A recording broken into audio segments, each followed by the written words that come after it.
tukubira omulanga abantu baffe bakola business mu Jinja naddala abatunda ebyuma ebikadde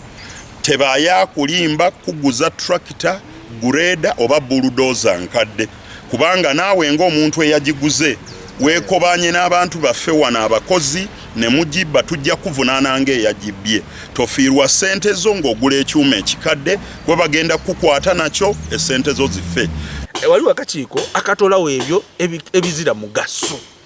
Akakiiko ako mu inventory ebintu bino ebiri supposed kuba boarded off kakoba ki kubanga kaliwo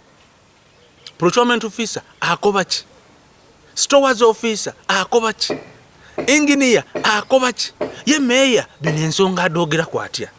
because he superintends over ebintu bya institution. Agamba nti nze munankola ki kino kyo nkitutte ati munankola kino grade ngitutte so kati tusaba office ziri zebezogerwako eziri above kirungi nti IGG wali afande nakalema wali bonna bazze mutuyambe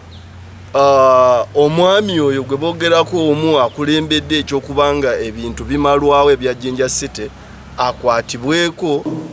Tulishuwa nti tibina bagenda wala because bizitowa nnyo tulishuwa nti tibina bagenda wala because bizitowa nnyo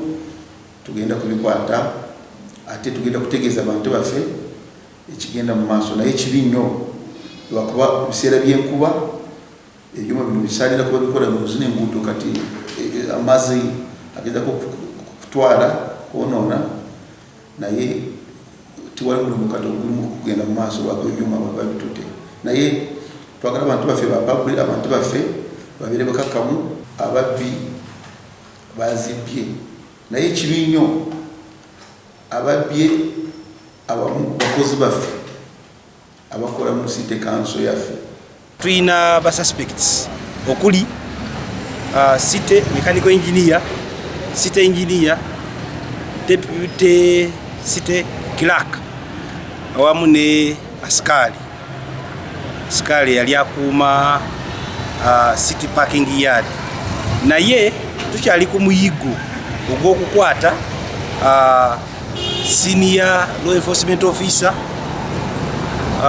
n'Abasikali abalala awamu ne city clerk